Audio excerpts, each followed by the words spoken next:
Capital. This happened just a few days ago.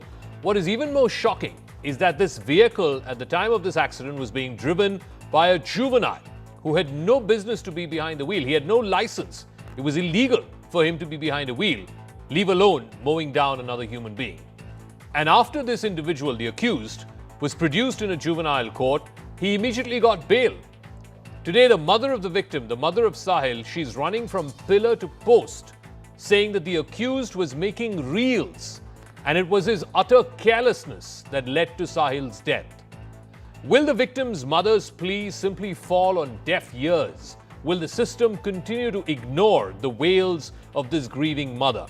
And the most important question that we all need to collectively address, how long are we going to take refuge behind this fallacious distinction that being a juvenile somehow excuses the gravity of a crime, particularly when it comes to fatalities such as this? If the accused, as it is in this case, and as we've seen in Nirbhaya case before, if the accused is just a few months short of turning a major, then why should the law not be applied differently in this instance? At the end of the day, the law should take into account what happened to the victim, not just the age of the accused. उसको पहले first day FIR में 19 साल का बताया गया था, लेकिन अभी जो है, जो अभी करंट सिनेरियो में उसको जुवेनाइल बताया जा रहा है. मैंने आवाज नहीं उठाई तो उनको लगा कि ये नॉर्मल एक्सीडेंट केस की तरह ये भी दबा दिया जाएगा, पर ये मैं होने नहीं दूंगी, ये मैं नहीं होने दूंगी. I have one appeal. I need justice. I need justice from the system, from judiciary, from law, from everywhere. And these both should be behind bars. This family should feel the pain of a child. और मेरे को बिल्कुल भी lightly ना लिया जाए. पहले cases होते हैं, बंद हो जाते हैं, मीडिया में थोड़े दिन आते हैं, हाईलाइट होते हैं, उसके बाद सब ठंडा पड़ जाता है. मैं चुप रहने वाली नहीं हूँ. मैं पोस्ट करती रहूंगी, मैं पोस्ट करती रहूंगी, मैं छोड़ने वाली नहीं हूँ इसको. So here's what exactly happened. It was a reckless joyride. There were these social media stunts, young people making reels. That seems to be the new obsession with young people. And in the process, another young life snuffed out for no fault of his. Now, these are the preliminary findings. The accused driver was allegedly recording stunt videos for social media reels, for Instagram reels. At that time, he lost control of the SUV. First of all, he had no business to be driving that car. He was a juvenile. He did not have a license. And this, on top of that, was this thrill-seeking exercise, a thrill-seeking drive, which ended up in a catastrophic crash. It left a young man named Sahil Dhaneshra with critical injuries, which doctors say eventually led to a hemorrhagic shock that was caused by severe trauma to the head. The accused did not possess a valid driving license. He cannot because he's a juvenile. And that raises serious questions about supervision. Adult supervision. Why was he given this car in the first place? Who allowed him to drive in the first place? What about accountability? What about enforcement? Medical reports also reveal that the victim suffered extensive internal injuries, including severe damage to the liver, the head, and other vital organs. The juvenile accused has reportedly now been granted bail right after he was produced in a juvenile court, and he's also been allowed to appear for his board examinations.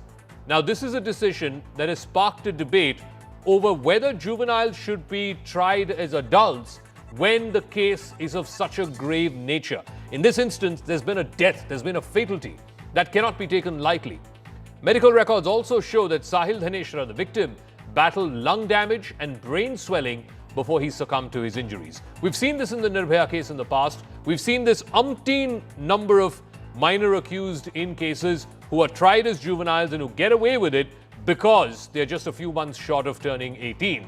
Should the law take a different course? Should what happened to the victim, whether it was a fatality, whether it led to the death of people, also be absolutely extenuating factors when it comes to deciding, and not just the age of the accused? Let's listen into more reactions. Initially, जो accused था vehicle, उसके driver ने अपनी as 19 साल बताई और हमने उस पर एफआईआर दर्ज कर ली. एफआईआर दर्ज होने के बाद इन्वेस्टिगेशन में उस जुवेनाइल, उसकी एज जो थी वो 18 साल से कम निकल कर आई. पता चला है कि 10 तारीख को उसको वहाँ से अंतरिम रिलीफ मिला है और उसके फादर को भी हमने बाउंड डाउन किया है. MV एक्ट में, और फर्दर उसको चार्जशीट भी करेंगे फादर को, और अभी इन्वेस्टिगेशन उसका चल रहा है. Should the juveniles have a complete a complete overhaul?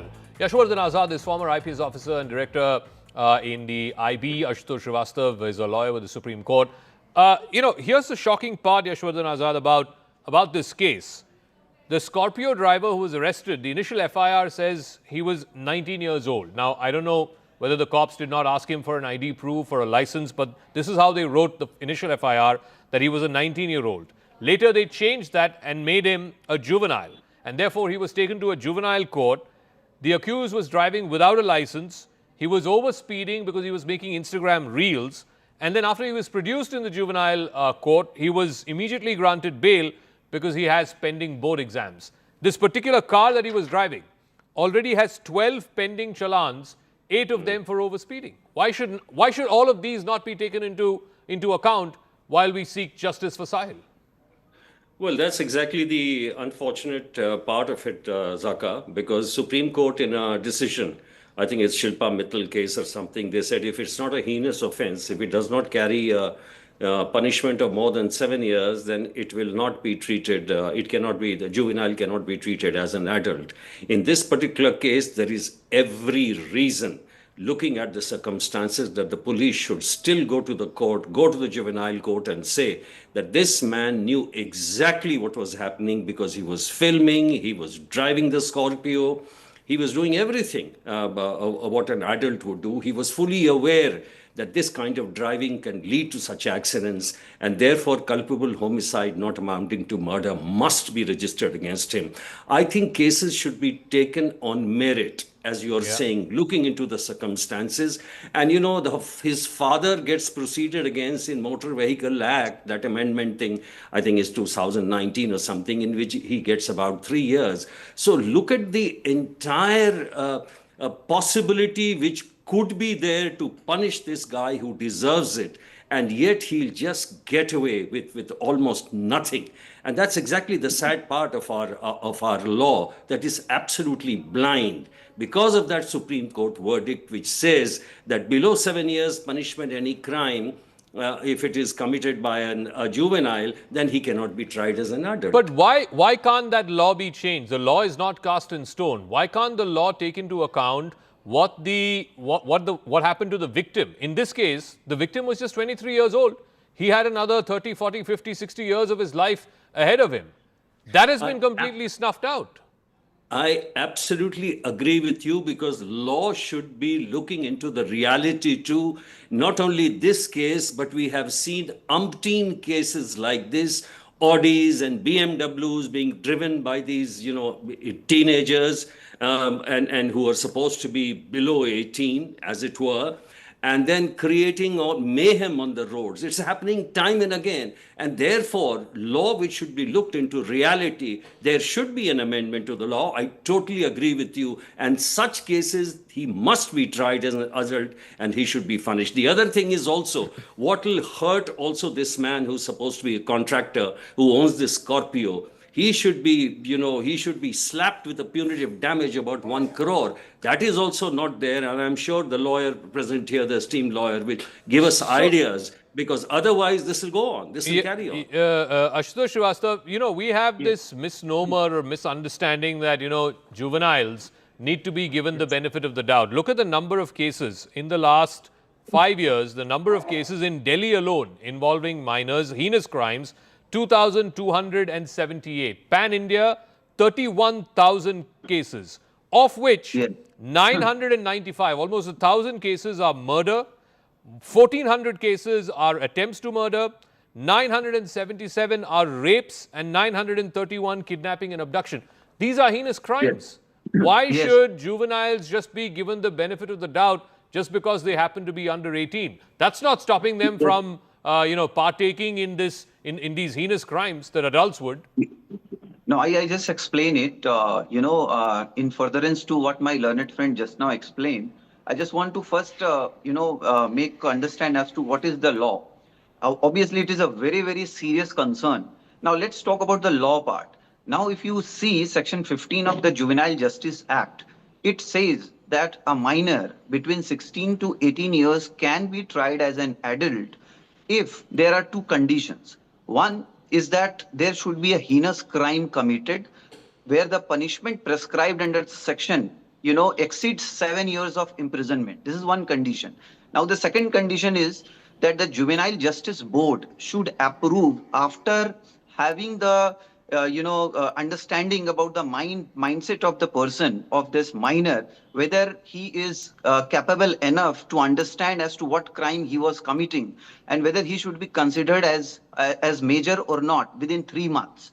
Now, what happens now? Now, if we see in this particular case, if we consider it as culpable homicide, under section 105 of, BNS, because see, what is culpable homicide? Culpable homicide not amounting to murder is something where a person knows that what he is doing can cause very well death to a person. It is in the knowledge of that person. Then this section can be implicated. So tell now, me, punishment. does this not sound to you like a case, or a clear-cut case of culpable homicide not amounting to murder? That's what I'm coming to that. Now, if you put section 105 of BNS, it becomes minimum 10 years imprisonment, or it can also exceed, can go to life imprisonment. So now, if this section is there in the FIR, and if the Juvenile Justice Board comes to a conclusion that he can be tried as an adult, then obviously he can, this crime. The point is who applies the charges? The charges are applied when the FIR is written. Police. Exactly. So the question, I mean, it's obvious as daylight to you, me, and to Yashwardhan Azad that this is a fit case for application of culpable homicide not amounting to murder. Why did the police not apply it? Yes, I can't find a logical reason for it. Even if the police fails to apply it, maybe with whatever intentions they have, the victim's mother, she can go and file a proper petition in the court for implicating those sections. That is very well possible under the law. Now, even otherwise, now supposingly, if the person, if he is considered as minor, even in that case, the parent or the owner of the car can be tried under the relevant provisions, including section 75 of Juvenile Justice Act, where the minimum punishment may be, it can extend to 3 years. See, again, we've seen this in numerous examples. I think it was the civil lines case in Delhi that happened a few years ago, after which the law was changed, that if a minor is driving the car and leads to an accident or fatalities, then the owner of the car, in this case, the legal guardian, the father, the mother, whoever it is also held culpable. But as Yashwardhan Azad said, and I want to go back to him, 3 years maximum punishment under some section of the Motor Vehicles Act is not going to dissuade people from giving their underage kids their cars. I mean, A, the parents have to be more responsible, and B, I firmly believe that the victim's position, the victim's condition, the victim's fate needs to be absolutely taken into account. And again, I go back to that question, Yashwardhan Azad. For you, for me, for Ashutosh Srivastav, everyone says that this is a perfect fit case for culpable homicide not amounting to murder. Is there any logical reason why the police have not applied that section? No, I totally agree. And here there is a problem there, because of the Supreme Court firm order, which I said earlier. The police is scared of applying, but what does the prosecution do? That's why I said there should be a kind of, liaison between the prosecution and the police before a charge sheet, before a case is filed. And a rightful prosecution would say that, put it under culpable homicide not amounting to murder. Even the courts have a lot of, the courts just don't move right or left, just they take everything which is given to them. But court has the authority to direct. I mean, the court has to give justice. It doesn't have to just take whatever is there and just give their verdict. But in this particular case, I want to tell you, Zaka, because as I said earlier, law has to be in tune with reality. With so many cases happening like this, it is quite evident that anything above 16, you are fully conscious, you are in your elements, you know exactly what you're doing. You're damn filming. That hurts. Exactly. You're filming. What does that mean? That means you are fully conscious. So yes, it should be taken to the juvenile court and let them decide whether this man is fully capable mentally, emotionally and physically to commit this kind of a dastardly act. If there are mitigating circumstances, as Yashwardhan Azad said, Mr. Srivastav, this guy was doing it for pleasure. He was filming for speed, for thrills. It's not like, he had a patient who had to be urgently taken to the hospital or to emergency care that he was speeding like this. He was speeding for excitement. He was speeding for speed for thrills. And that cannot be a mitigating excuse or a mitigating circumstance at all. The police have to take that also into account, Ashutosh Srivastava. So should the Juvenile Justice Board, frankly. Yes, absolutely. I completely agree. And as I said, Section 105 clearly prescribes for punishment, obviously more than 7 years. And if that section is there, now the matter goes to the Juvenile Justice Board to consider whether he should be considered as an adult because it was completely in his knowledge as to what he was doing, and physically and mentally whether he was capable enough to understand as to what he was doing, then he can be tried as an adult, which the law also says. So, irrespective of what judgments have been passed, there are already laws which can be applied in these kind of cases. No, but every time the mitigating argument that's given is, oh, it's a young man, he has his life ahead of him, give him a chance at reformation. I mean, why? Yes, I agree. See, reformation also has to be seen in a different way, considering as to what kind of situation it was. As you explained that if they were busy making videos and they were quite, mature enough to understand that, doing such kind of an act while driving such a heavy vehicle could surely cause some sort of serious accident, or somebody can die, or it can cause severe injuries to people on the road. So obviously, and look at the aftermath also. He didn't stop. He sped away. Yes. I mean, what does that tell you? Again, in the immediate aftermath of this accident, even if it was he lost control of the vehicle, there was no sign of remorse. There was no sign of him wanting to get off the car and help this victim, rush him to hospital. Nothing. He just sped off. Yes, where the law clearly says, even under the Motor Vehicle Act, Section 132, which clearly says that one has to stop the car and one has to take the person to the hospital. This is the fundamental duty in a way as per the law if any such accident happens. So one has to comply with those laws at least, which has not happened in this case. And I hope to God that the mother of Sahil, Dhaneshra, gets justice, that these factors are argued before the Juvenile Justice Board, and these legal arguments are placed on record so that the board can come to a conclusion in its sound mind as to whether there are any mitigating factors or any extraneous factors that influence what happened there. And if there are not, then this young man needs to be put in a jail and he should be made to stand trial, and whatever it is, the fittest punishment as deemed fit by law should be meted out to him. Thank you very much, Yashovardhan Azad, and to Ashutosh Srivastava. I want to move on to some political news now. And West Bengal Chief Minister Mamata Banerjee has launched a sharp attack on the Election Commission over the conduct of elections, triggering a fresh political row. She has cited Bangladesh as an example for conducting elections. Mamata said that elections there were conducted peacefully while questioning the situation unfolding in Bengal. The Chief Minister also flagged irregularities in the ongoing SIR process and accused the Election Commission of failing in its responsibilities. In a stinging jibe, she dubbed the poll body a Tughlaki Commission.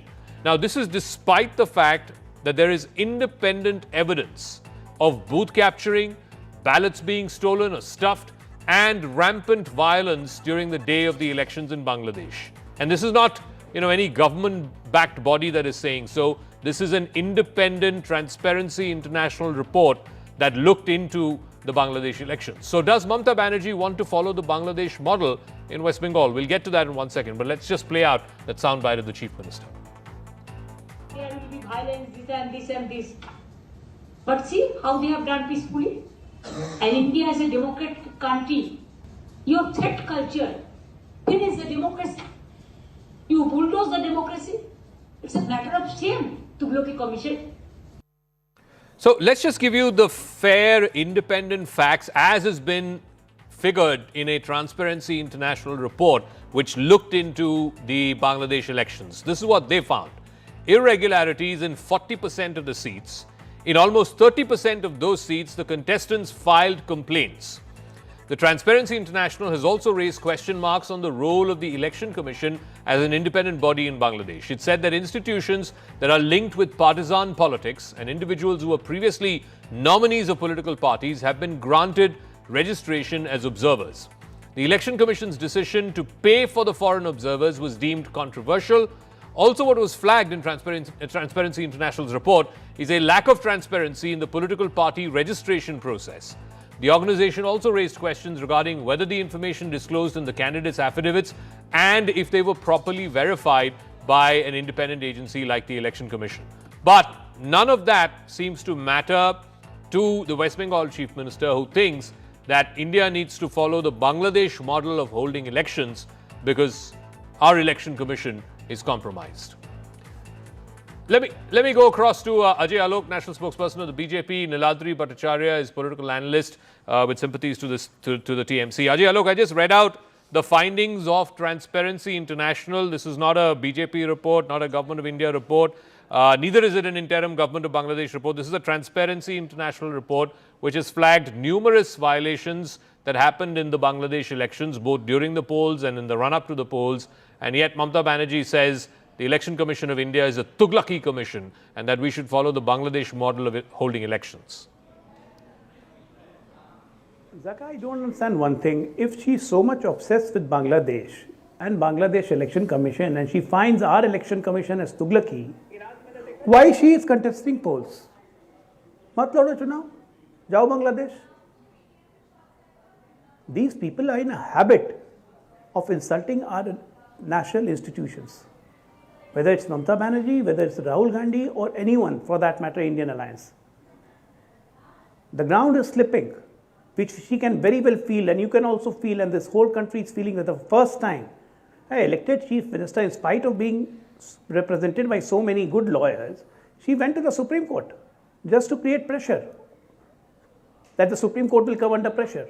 And tomorrow, a day after the hearing is there on SIR issue and the kind of treatment West Bengal government met with the ED officials. She knows one after the other, everything, the ground is slipping and she's getting desperate. Hindi mein kehte hain, chakt vikchapt mansikta. That's what's happening to her. Okay. And the rest is also being crowded there by the domestic compulsion, like the getting up of Humayun Kabir, the alignment with all the kind of alignment with Congress and other parties. There's a constant jitter in her mind that if Bhaijan shifts their allegiance, where she is going to go. So, because in Bengal, everyone knows that once TMC is out of power, they don't have any capacity to run like an opposition. The whole party will disintegrate like a pack of cards. Niladri Bhattacharya, you know, the SIR exercise is a constitutional exercise that has been given the go-ahead by the Supreme Court. Even in the Bihar example, and Dr. Ajay Alok knows this, even in the Bihar case, lots of people went to the Supreme Court and the Supreme Court said even the Supreme Court cannot stop a constitutional exercise that has been mandated to be done by the Election Commission. Now, if there are flaws, by all means, please point out the flaws. But to say Tughlaki Commission, questioning the independence of the Commission, questioning the integrity of election commissioners and chief election commissioner, I mean, come on. You can't vitiate the process so much that in your bid to try and, sow the seeds of doubt in people's mind. See, first of all, thank you for having me in the show. What Mr. Alok has said, that is exactly the reason why people of Bengal are going against the BJP. He said, please go to Bangladesh. A narrative is being built by BJP that all Bengalis are in Bangladesh. First of all, let me remind him, Bangladesh is a separate, independent country, having its elections under very trying circumstances. And in those trying circumstances, democracy has prevailed, where the people have chosen whosoever party.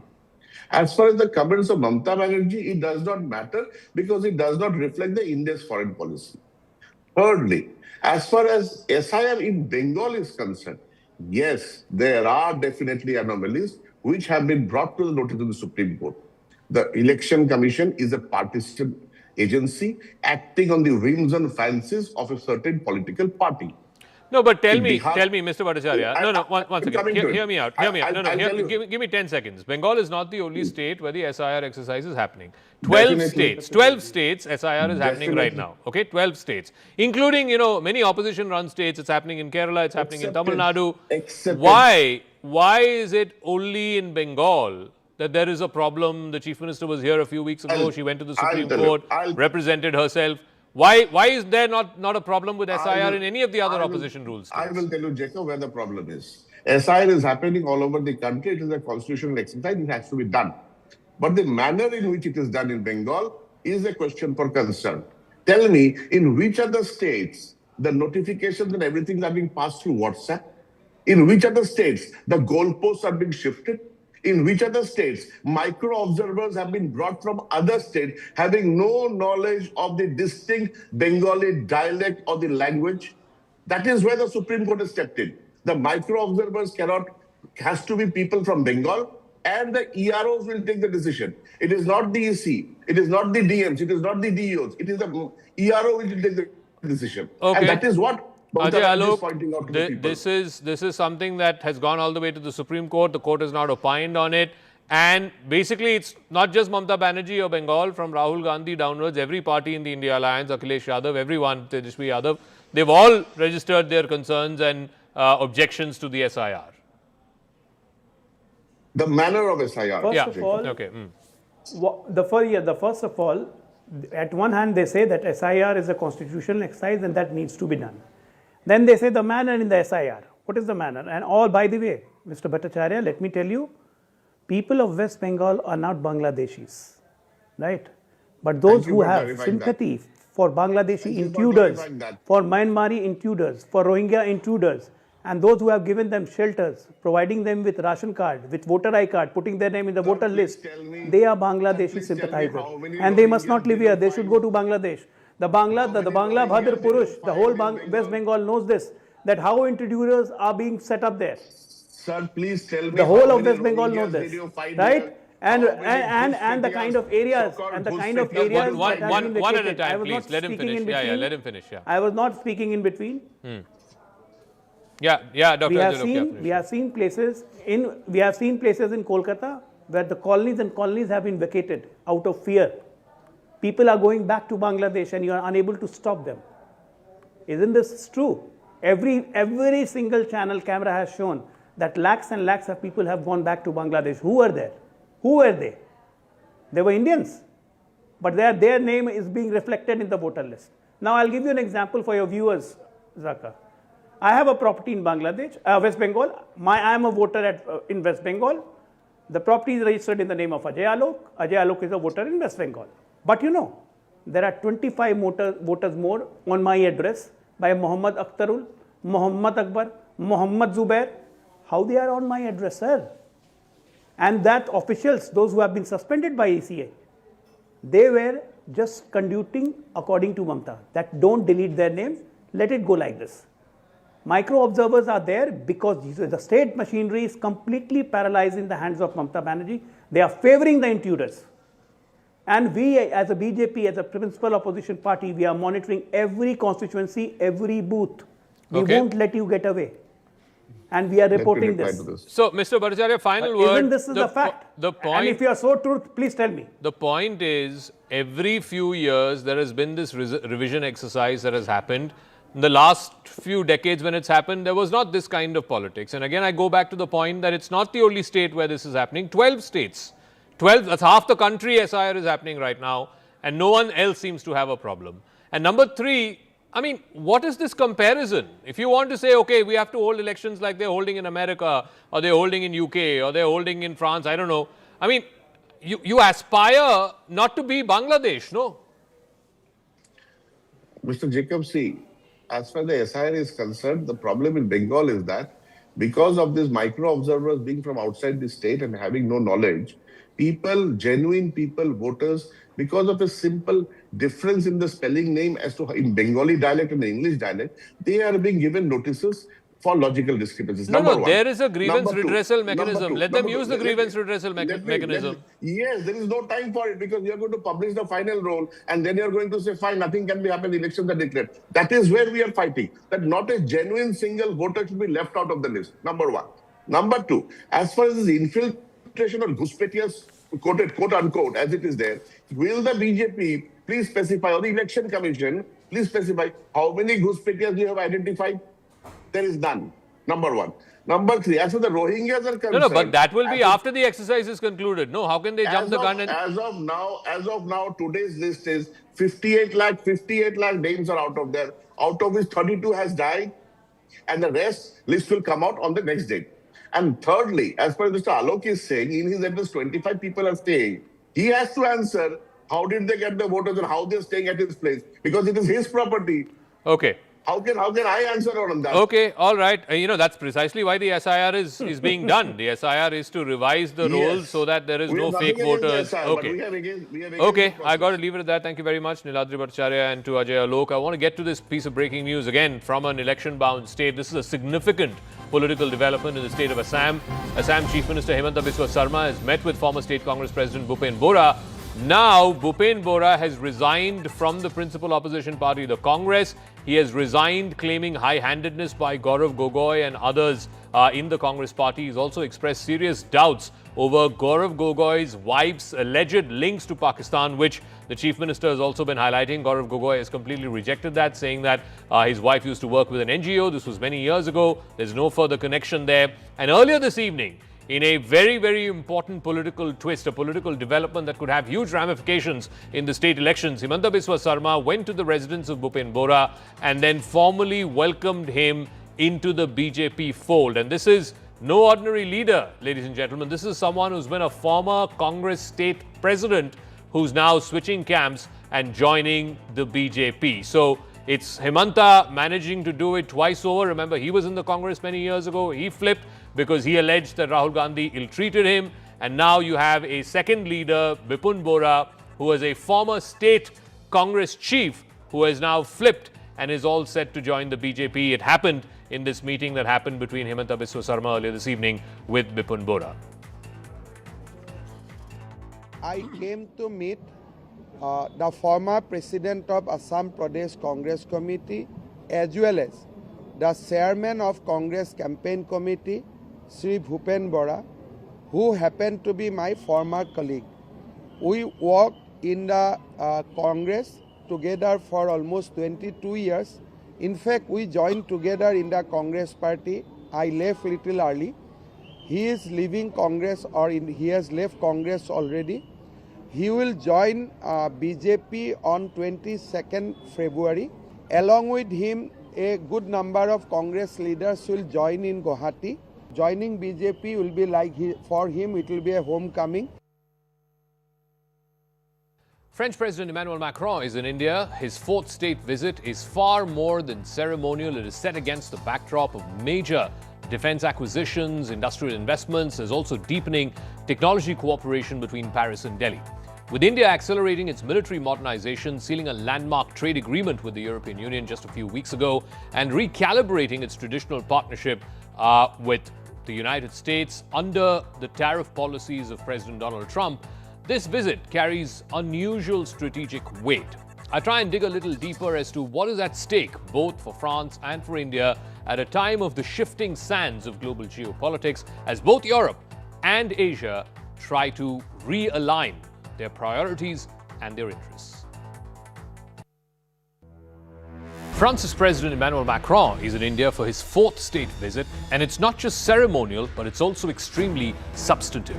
There are announcements of defense mega deals, new industrial investments, artificial intelligence, and innovation pacts, and a strategic moment both for New Delhi and for Paris as the world's trade map is being redrawn by Donald Trump and his tariffs. This visit comes at a pivotal time.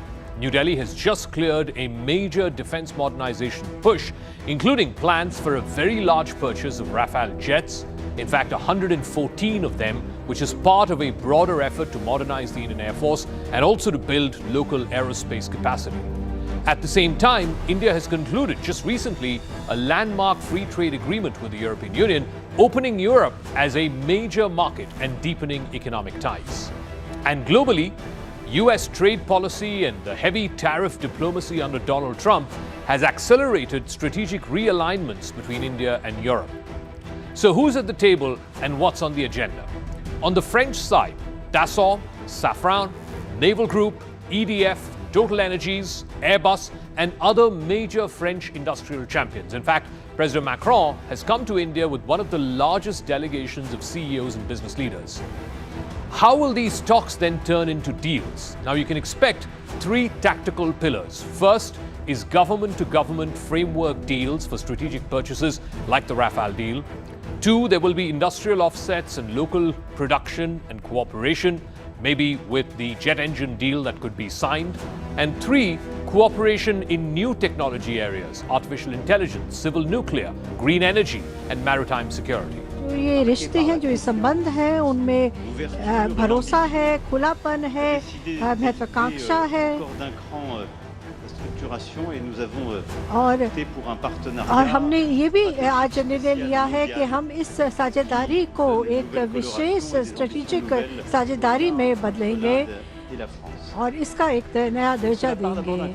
हमने एक नए रास्ते, कई नए रास्ते चुने हैं, जैसे कि तीसरा रास्ता जो हिंद प्रशांत क्षेत्र का हो या फिर तकनीक का हो या फिर, और जिसमें हम ऐसा रास्ता है जिसमें कोई भी हेजेमनी ना हो किसी, और हम पूरी तरह से कानून में, रूल ऑफ लॉ में विश्वास करते हैं। फ्रांस जो है वो चाहता है कि वह भारत का एक विश्वसनीय साझेदार हो ताकि हमारे जो उद्योग हैं वो एक अद्वितीय सहयोग प्रदान कर सके।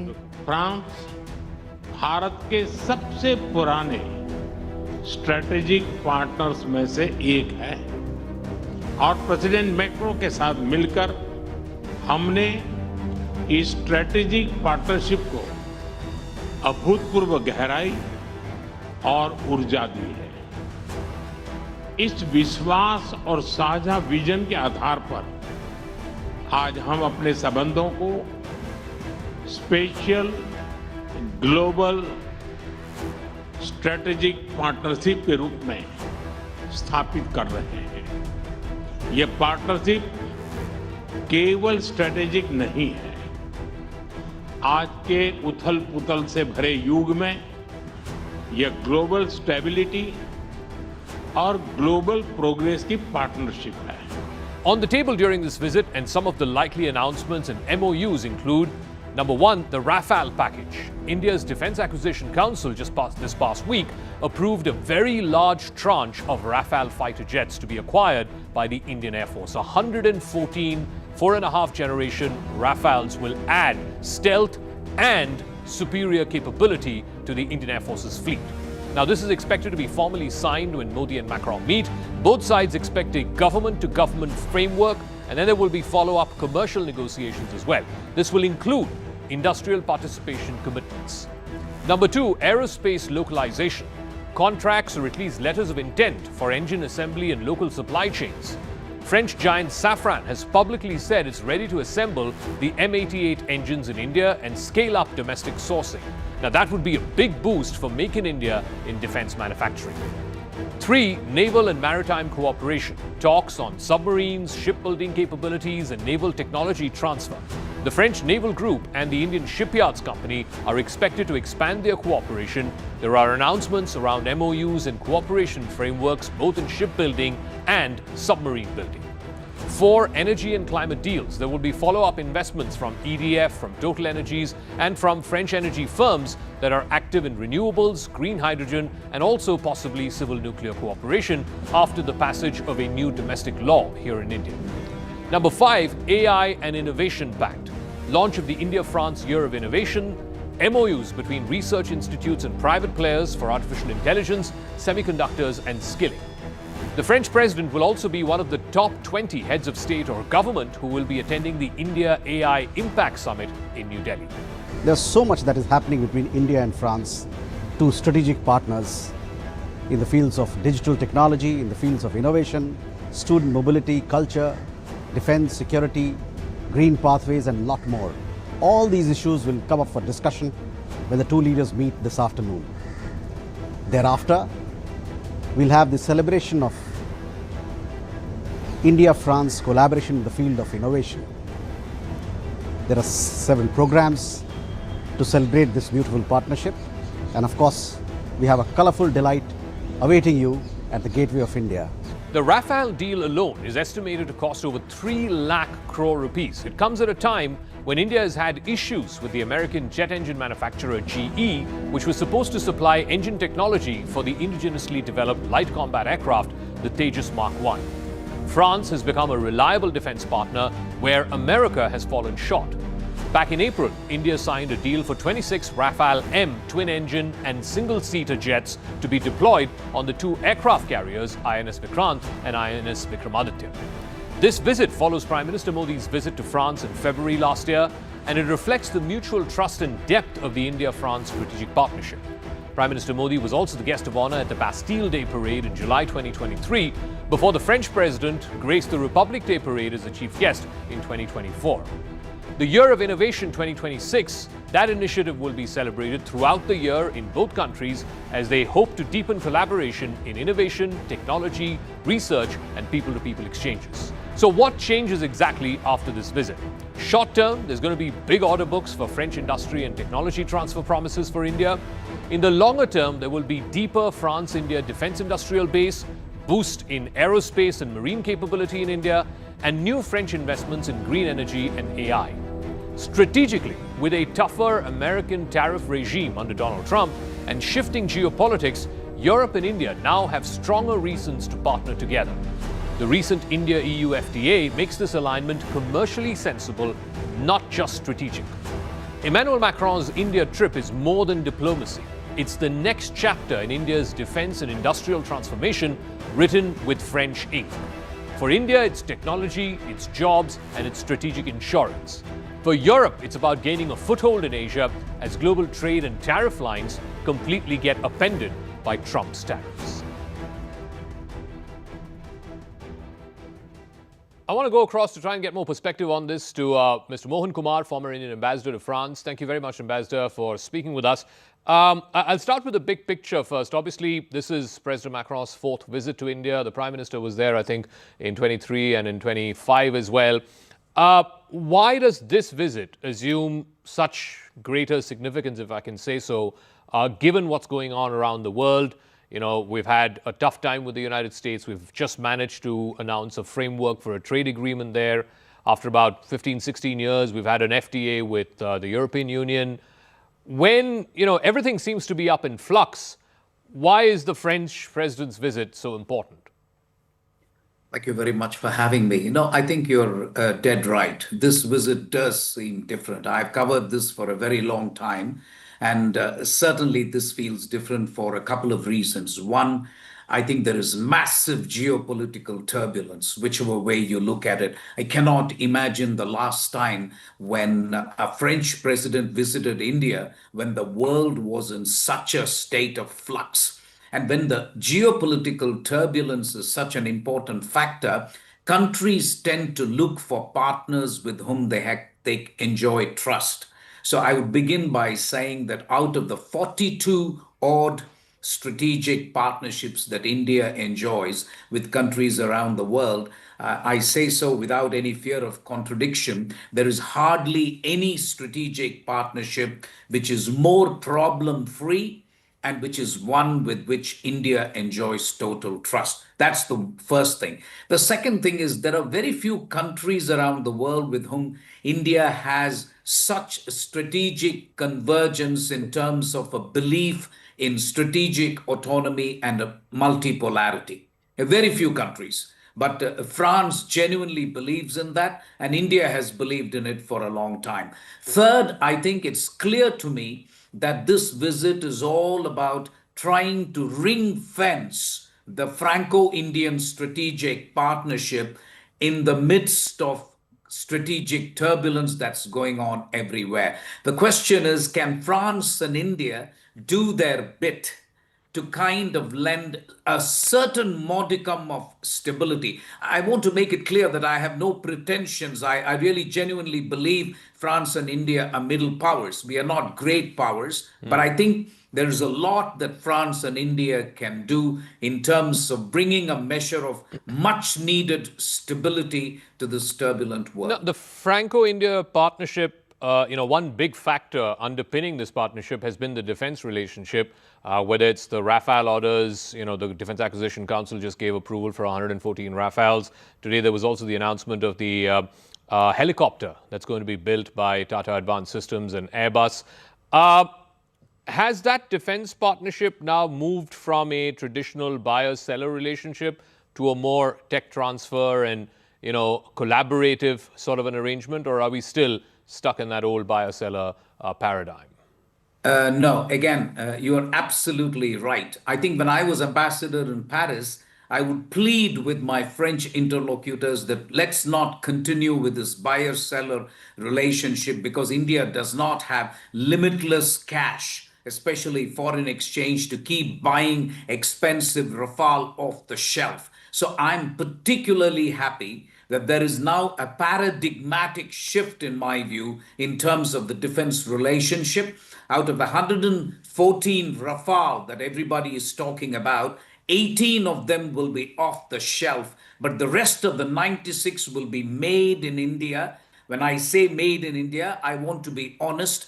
We are aiming for a 60% local content requirement.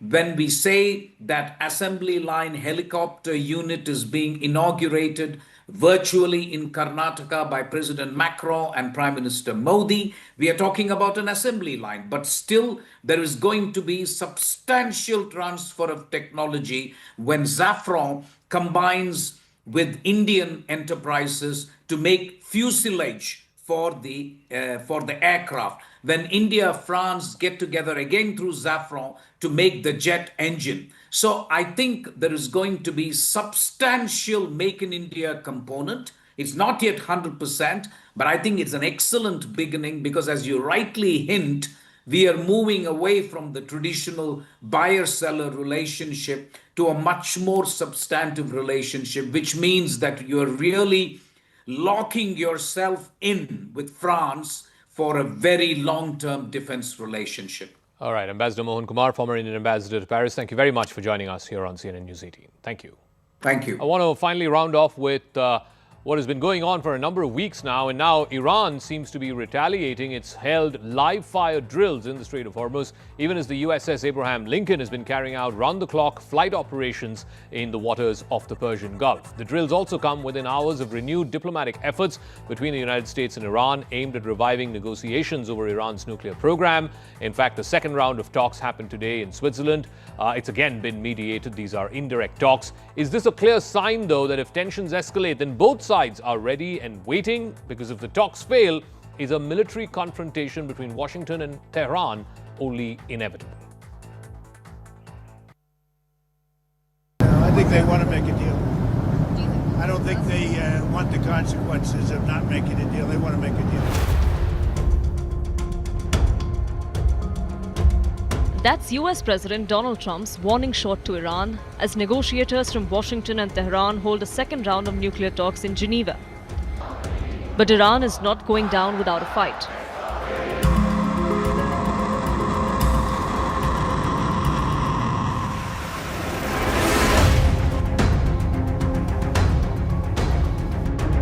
Hours before the talks, the Islamic Revolutionary Guard Corps Navy held live military exercises in the Strait of Hormuz. IRGC said the drills were meant to address potential security and military threats. The Strait of Hormuz is a narrow 90-mile waterway that connects the Persian Gulf to the open ocean. It is the key shipping lane for oil and gas. Exerting control over it could be Iran's way of showing that it can even close the strait if it needed leverage against America. Meanwhile, Iran's military released an AI-generated video showcasing the Khorramshahr 4 ballistic missile. The video portrayed the missile as an unstoppable thunderbolt, capable of piercing even the most advanced air defense systems.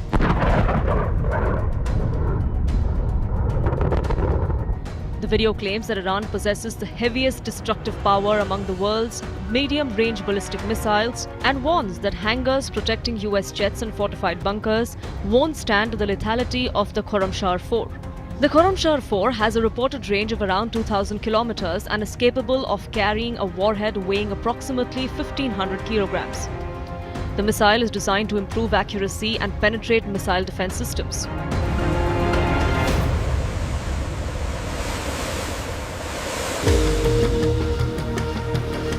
Iran's muscle flexing comes amidst the US building up an armada in the region.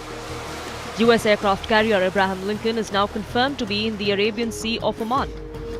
The US Central Command released images showing EA-18G Growlers and F-35C Lightning II aircraft launching from the USS Abraham Lincoln in the Middle East. CENTCOM said the aircraft carrier was operating in international waters and conducting around-the-clock flight operations. Accompanying USS Abraham Lincoln are 3 warships equipped with Tomahawk missiles. US has also reportedly sent USS Gerald R. Ford, the world's largest warship, which could arrive in the Middle East within the next 3 weeks. US Air Force assets based in the United Kingdom, including refueling tankers and fighter jets, are being repositioned closer to the Middle East.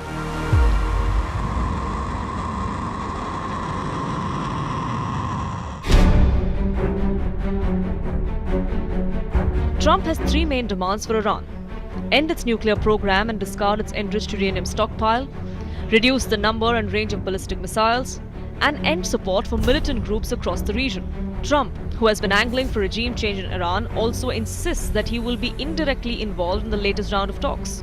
So I'll be involved in those talks indirectly, and they'll be very important. We'll see what can happen. It's been typically Iran's a very tough negotiator. They're good negotiators, or bad negotiators. I would say they're bad negotiators because we could have had a deal instead of sending the B-2s in to knock out their nuclear potential, and we had to send the B-2s. I hope they're going to be more reasonable. They want to make a deal. But Tehran insists its nuclear program is for peaceful purposes. It has said it is willing to discuss curbs on its program in exchange for sanctions relief. It has said it will not accept zero uranium enrichment and that its missile capabilities are off the table. Adding fuel to the fire, Iran's supreme leader Ayatollah Al Khamenei said that US will not succeed in destroying Iran. So will Iran agree to a deal that satisfies Trump? Or are we on the brink of another full-blown conflict in the Middle East?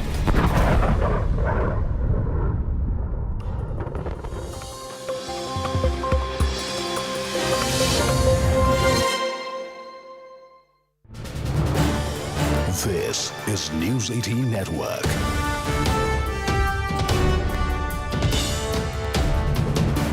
India's largest news network.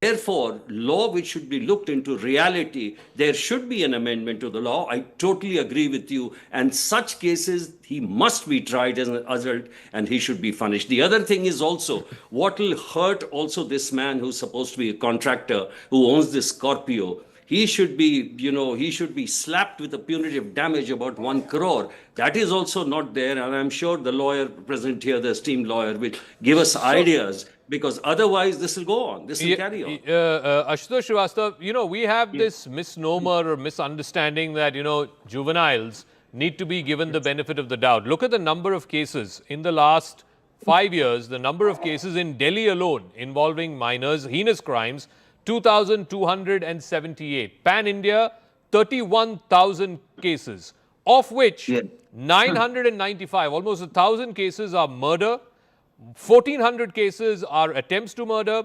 977 are rapes, and 931 kidnapping and abduction. These are heinous crimes.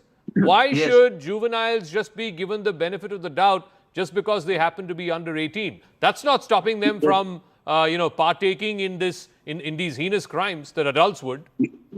No, I just explain it, in furtherance to what my learned friend just now explained. I just want to first, make understand as to what is the law. Obviously, it is a very, very serious concern. Now, let's talk about the law part. Now, if you see Section 15 of the Juvenile Justice Act, it says that a minor between 16 to 18 years can be tried as an adult if there are 2 conditions. One is that there should be a heinous crime committed where the punishment prescribed under section exceeds 7 years of imprisonment. This is one condition. Now, the second condition is that the Juvenile Justice Board should approve after having the, understanding about the mindset of the person, of this minor, whether he is capable enough to understand as to what crime he was committing and whether he should be considered as major or not within 3 months. Now, what happens now? Now, if we see in this particular case, if we consider it as culpable homicide, under section 105 of, BNS, because see, what is culpable homicide? Culpable homicide not amounting to murder is something where a person knows that what he is doing can cause very well death Exactly. to a person. It is in the knowledge of that person. Then this section can be implicated. So tell now, me, punishment. does this I'm coming to does that. this not sound to you like a case or a clear-cut case of culpable homicide not amounting to murder? That's what I'm coming to that. Now, if you put section 105 of BNS, it becomes minimum 10 years imprisonment, or it can also exceed, can go to life imprisonment. So now, if this section is there in the FIR, and if the Juvenile Justice Board comes to a conclusion that he can be tried as an adult, then obviously he can, this crime. The point is who applies the charges? The charges are applied when the FIR is written. Police. Exactly. By So the the question, I mean, it's obvious as daylight to you, me, and to Yashwardhan Azad that this is a fit case for application of culpable homicide not amounting to murder. Why did the police not apply it? Yes, I can't find a logical saying. reason for it. Even if the police fails to apply it, maybe with whatever intentions they have, the victim's mother, she can go and file a proper petition in the court for implicating those sections. That is very well possible under the law.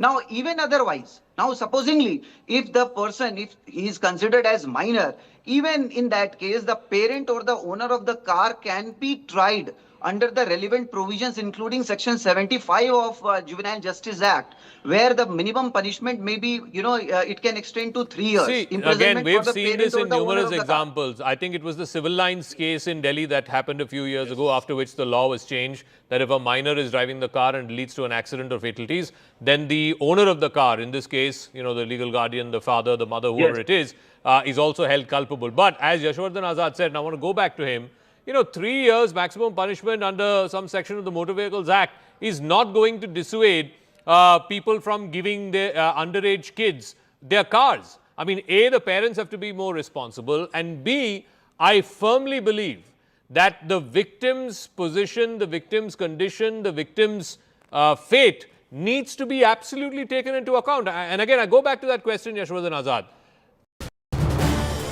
This is News 18 Network.